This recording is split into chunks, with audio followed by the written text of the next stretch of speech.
Hello बच्चों, Hindustan classes में स्वागत है। मैं आशा करता हूँ कि आप लोग को यह पंक्ति समझ में आएगा। जो मैंने ट्यूशन में आप लोगों को पढ़ाया था वो क्लियर नहीं आया था, ठीक है। तो इसीलिए मुझे इस क्लास को रिवीजन करना पड़ रहा है, ठीक है। चलिए इसको देख लीजिए और समझ लीजिए कि क्या इसमें बातें कही गई हैं। संगीत में नहीं बताएंगे, केवल इसके अर्थ को बताते जाएंगे। देखिए क्या होता है, जो ये आपका निरख देख रहे हैं ना, निरख का मतलब होता है, निरख मतलब होता है देख, निरख का मतलब होता है देखना, ठीक है। एक सखी अपने दूसरे सखी से, यहाँ पर उर्मिला के और लक्ष्मण के प्रति जो विरह का भाव है उसी को दर्शाया गया है, ठीक है। जब लक्ष्मण अपने भाई की सेवा करने के लिए जंगल में चले जाते हैं, जब उनका वनवास हो जाता है तो वो भी चले जाते हैं। तो इसमें सबसे ज़्यादा कोई दुखी था तो वो कौन था? उनकी पत्नी उर्मिला थी। तो उर्मिला अपने पति को याद करते हुए यह पद गाती हैं मैथिली शरण गुप्त के माध्यम से, ठीक है। तो अपने सखी से कहती हैं कि देख सखी, खंजर मतलब होता है पक्षी, क्या होता है? पक्षी होता है।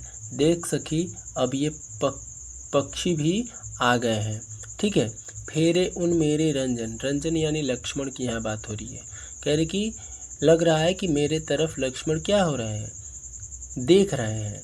नैन इधर मन भाए, और मेरी आंखों की तरफ क्या कर रहे हैं, देख रहे हैं, ठीक है। मेरे तरफ ही देख रहे हैं, अपनी आंखों से मेरे तरफ ही देख रहे हैं।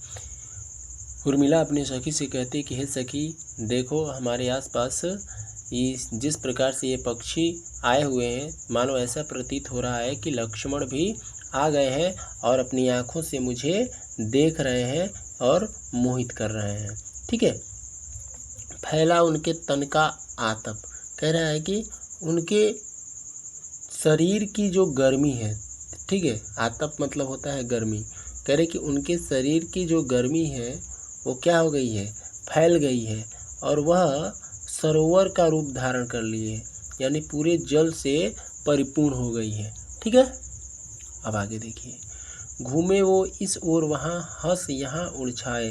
कह रहे हैं कि जिस प्रकार से ये हमारे चारों तरफ आसपास ये पक्षी उड़ रहे हैं, चहचहा रहे हैं, मानो ऐसा प्रतीत हो रहा है कि वो हमारे आसपास ही विचरण कर रहे हैं या भ्रमण कर रहे हैं। देखिए अब ये देखिए यहाँ पर करें कि करके ध्यान, देखिए यहाँ पर करके ध्यान आज इस जन का, निश्चय वे मुस्काए होंगे। आज वो मुझे याद करके, क्या करके, आज वो मुझे याद करके निश्चय ही मुस्कुराए होंगे, या उनके चेहरे पर लालिमा छाई होगी, प्रसन्नता छाई होगी, ठीक है। अब देखिए, फूल उठे हैं कमल, फूल उठे हैं कमल, कमल भी क्या हो गए हैं, खिल गए हैं। अधर, अधर मतलब होता है होठ, अधर का मतलब क्या होता है, होठ होता है, ठीक है। और यह बंदूक मतलब होता है लाल रंग का फूल। कह रहे कि होठों पर लाल रंग का फूल सुहा, यानी सुंदर लग रहे हैं। उनके होठों पर लाल रंग का फूल क्या हो रहे हैं, सुंदर लग रहे हैं। स्वागत स्वागत, हे शरद ऋतु, हे शरद ऋतु, तुम्हारा स्वागत है कि तुम्हारे भाग्य से हमने अपने स्वामी का क्या प्राप्त कर लिया, दर्शन प्राप्त कर लिया।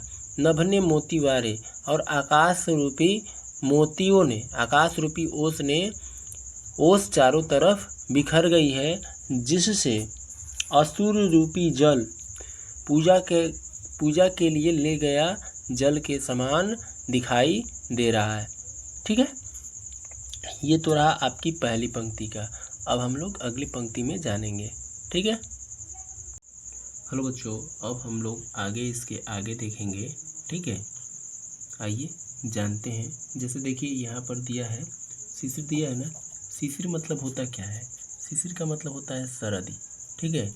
न यानी नहीं, फिर यानी जाओ, गृह यानी पहाड़ों में, वन वनम यानी जंगल में, ठीक है। यहाँ पर उर्मिला शरद ऋतु से विनती करती हैं, प्रार्थना करती हैं कि हे शरद ऋतु, तुम पहाड़ों और जंगलों के बीच न जाओ। क्यों? क्योंकि उनके स्वामी पहाड़ों और जंगलों की तरफ ही अपने भाई की सेवा में संलग्न होकर, मतलब वहाँ पर निवास कर रहे हैं, इसलिए तुम जंगल और पहाड़ की तरफ न जाओ। इसी बात को यहाँ पर उर्मिला जी क्या करती हैं, इसको दोहराती हैं। ठीक है, आई बात समझ में? आई ना? अब देखिए यहाँ देखिए कह रहे कि जितना मांगे पतझड़ दूंगी। यहाँ पर उर्मिला जी कहती हैं कि तुम्हें हे शरद ऋतु, हे ठंडी शीत ऋतु, तुम्हें जितना पतझड़ चाहिए मैं उसे तुम्हें प्रदान कर दूंगी। ठीक है, इस निज नंदन में इस मेरे घर में तुम क्या करो, निवास करो। ठीक है, रहो। अब देखिए आगे देखिए क्या है, कह रहे कि कितना कंपन तुझे चाहिए ले मेरे स्तन में। कह रही हैं कि ले मेरे स्तन यानी शरीर। ठीक है बाबू, तन यानी शरीर। कह रही हैं कि हे शरद ऋतु तुझे कितना कंपन चाहिए, तू इस मेरे शरीर में ही प्रदान कर दे। तू मुझे जितना कपाना चाहती है वो क्या कर दे, तू मुझे ही कपा दे। तू मुझे जितना ठंडक प्रदान करना चाहती हो क्या कर दे, प्रदान कर दे। ठीक है,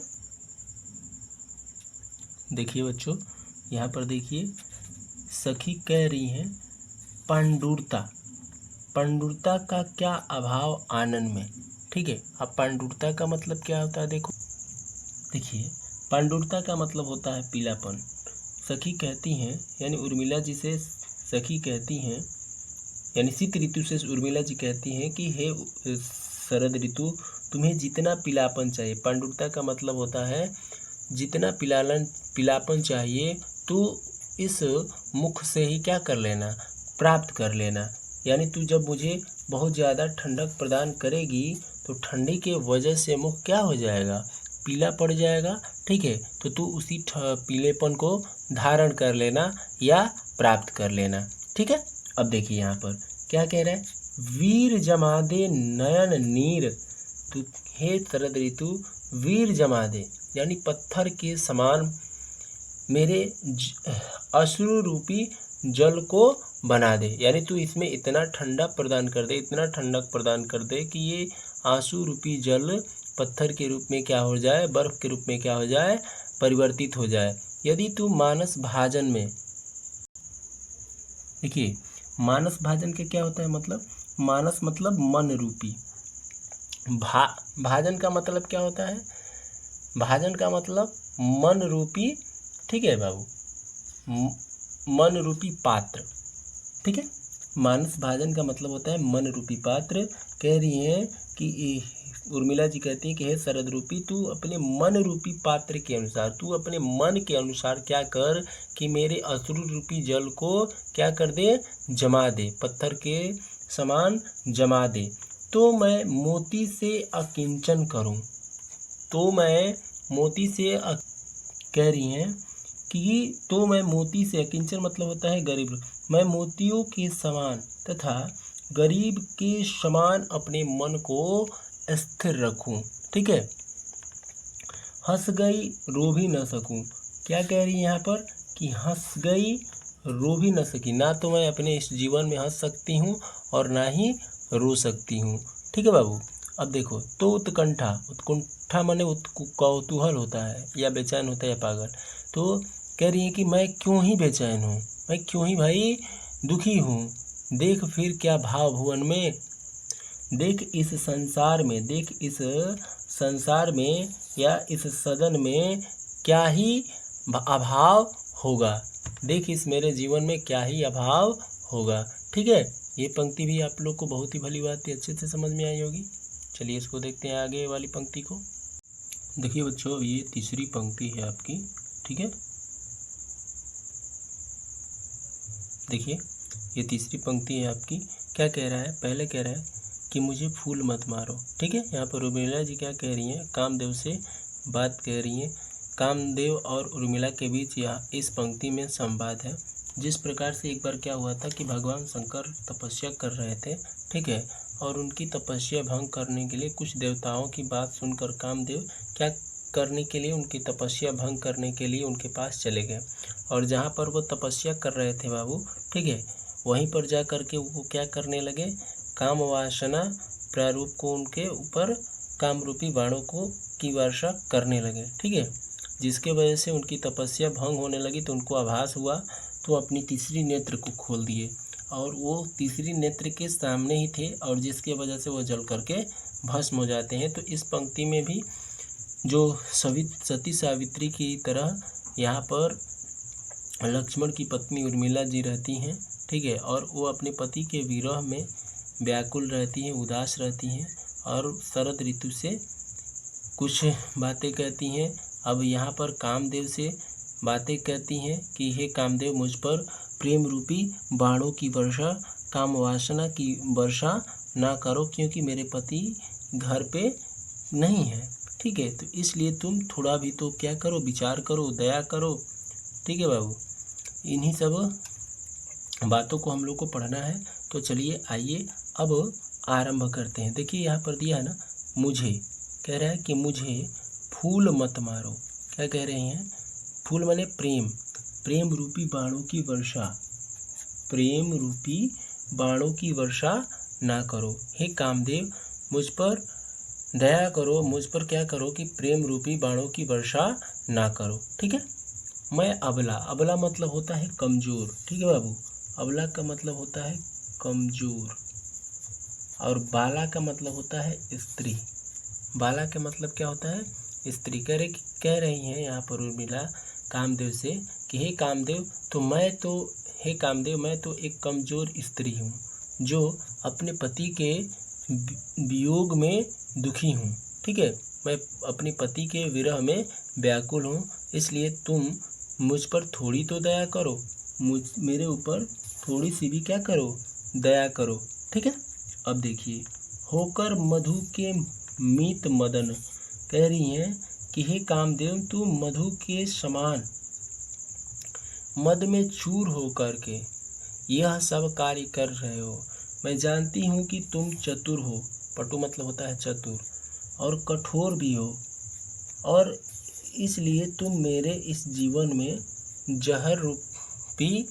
जहर घोल रहे हो। तुम मेरे इस जीवन में क्या कर रहे हो? जहर घोल रहे हो। मेरी तपस्या को क्या कर रहे हो? पति के प्रति तपस्या को भंग कर रहे हो। तो मैं आपको बता दूं, यहाँ पर उर्मिला कहती हैं कि मैं आपको बता दूं कि जो भी ये तुम कार्य कर रहे हो, ठीक है, इससे तुम दुखी हो जाओगे। जो भी तुम कार्य यह कर रहे हो वह, ठीक है, उसमें तुम सफल नहीं होगे, असफल हो जाओगे।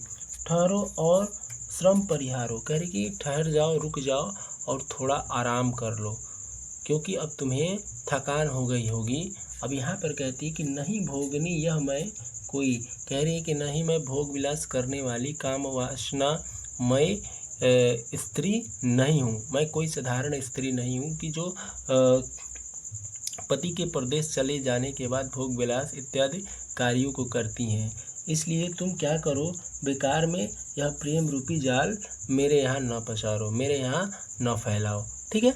देखो, बल हो तो, अगर कह रही हैं कि तुम्हारे अंदर शक्ति हो तो, ठीक है, तुम्हारे अंदर शक्ति हो तो सिंदूर बिंदु यह हर नेत्र निहारो, तुम मेरे सिंदूर के सामने आकर के देखो। अगर तुम्हारे अंदर ज़्यादा शक्ति है तो तुम क्या करो, मेरे सिंदूर के समक्ष आकर के क्या हो जाओ, खड़े हो जाओ। जिस प्रकार से हर यानी भगवान शिव, जिस प्रकार से भगवान शिव ने तुम्हें भस्म किया है, ठीक उसी प्रकार से जो यह हमारा सिंदूर रूपी तीसरी नेत्र है, उससे तुम उसके समक्ष पड़ने पर तुम क्या हो जाओगे, जल करके भस्म हो जाओगे। यही बात कामदेव से उर्मिला क्या करती हैं, कहती हैं। अब देखिए, रूप दर्प कंदर्प तुम्हें तो मेरे पति पर वारो, कह रही हैं कि रूप दर्प कंदर्प, यहाँ कंदर्प यानी लक्ष्मण की बात कर रहा है।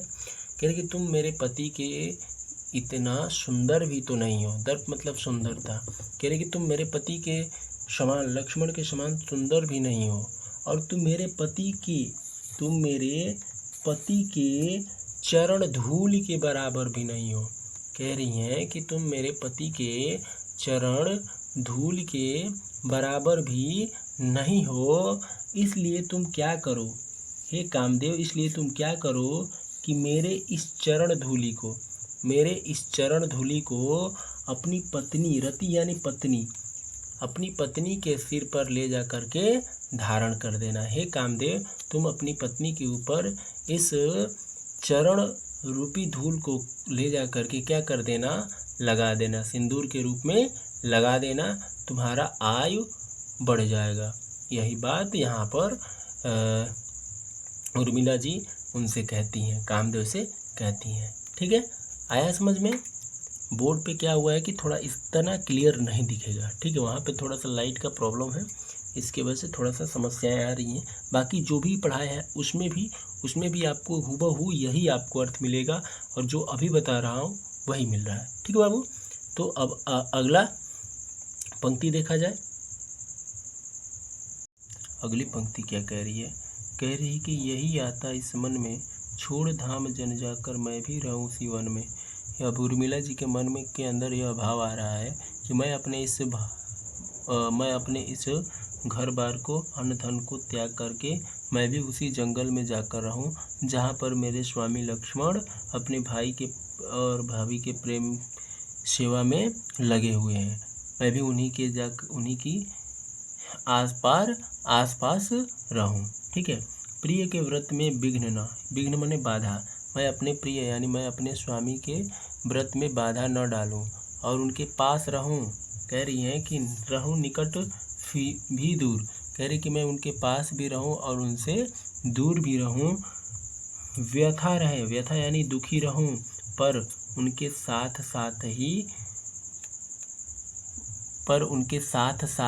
रहूं, पर उनके साथ साथ ही उनकी क्या बोलते हैं, गलतियों का समाधान करते हुए भरपूर उनके साथ रहूं। ठीक है, देखो, व्यथा रहे पर साथ साथ ही समाधान भरपूर। कह रहे हैं कि भले ही दुखी रहूं पर उनके साथ साथ ही रहूं। ठीक है, हर्ष डूबा हो रुदन में, हर्ष डूबा हो, क्या कह रहा है? हर्ष डूबा हो रुदन में। ठीक है बाबू, हर्ष डूबा हो रुदन हर्ष डूबा हो रुदन में, उत्साह क्या हो गया है कि दुख में ही समा गया है। हर्ष डूबा हो रुदन में यानी उत्साह, हर्ष माने उत्साह क्या हो गया है, रुदन में ही, ठीक है, क्या हो गया है, डूब गया है या समा गया है। यही आता है इस मन में अब यही विचारधारा आ रहा है कि मैं अपने घर बार को त्याग करके अपने स्वामी के पास ही रहूं, जहाँ पर वो वन में निवास करते हैं, जिस डाल पर सोते हैं या जिस भूमि पर सोते हैं मैं भी उसी के आसपास लेटी रहूं। ठीक है, अब देखिए आगे, देखिए अगला है आपका कि देखिए कह रहा है कि बीच बीच में उन्हें देख लूं मैं झुरमुट की ओर। झुरमुट मतलब होता है झाड़ी, क्या होता है, झाड़ी होता है बाबू। ठीक है, कह रही कि बीच बीच में मैं उन्हें क्या कर लूँगी, देख लूँगी झाड़ियों में छिपकर। मैं झाड़ियों में छिप करके बीच बीच में उनको क्या कर लूँगी, देख लूँगी, निहार लूँगी। और जब वह वहाँ से निकल जाएंगे, जब वो वहाँ उस स्थान से चले जाएंगे, तो मैं उसी धूल में, जिस स्थान से वो गए हैं उसी धूल में मैं क्या करूँगी, लेट जाऊँगी, सो जाऊँगी। रहे रत मतलब होता है पति, मैं अपने पति के ही निज साधन में, मैं अपने पति के साथ ही क्या करूँगी, रहूँगी। अब यही मेरे मन में यही विचारधाराएं आती रही हैं। अब मेरे मन के अंदर यही भावनाएं बार बार आ रही हैं कि मैं अपने पति के साथ ही क्या करूं, रहूं। जाती जाती गाती गाती कह जाऊं यह बात। जाते जाते गाते गाते उर्मिला जी कह रही हैं कि जाते जाते गाते गाते मैं अब इस बात को दोहरा रही हूँ कि धन के पीछे भले ही लोग हैं, ठीक है, जगत यानी संसार में उचित उत्पात नहीं है, उत्पात नहीं होना चाहिए। धन के लिए, जमीन के लिए, जायदाद के लिए क्या होना चाहिए, भाई भाई में उत्पात नहीं होना चाहिए, झगड़ा नहीं होना चाहिए। प्रेम की ही जय हो, जीवन में प्रेम का ही जय हो, यही आता है इस मन में। मैथिली शरण गुप्त जी कहते हैं उर्मिला जी के माध्यम से कि जाते जाते मैं अब यही गीत गाता हूँ कि धन के पीछे भले ही लोग हैं पर उचित अनुचित कार्य न करें, उत्पात न करें, प्रेम से रहें और सुखी रहें, दूसरों की सेवा करें। ठीक है, यही अब मेरे मन में यह बात बार बार आ रही है। ठीक है, मैं आशा करता हूँ कि यह पूरी पंक्ति आपको भली भांति समझ में आया होगा। ठीक है ना।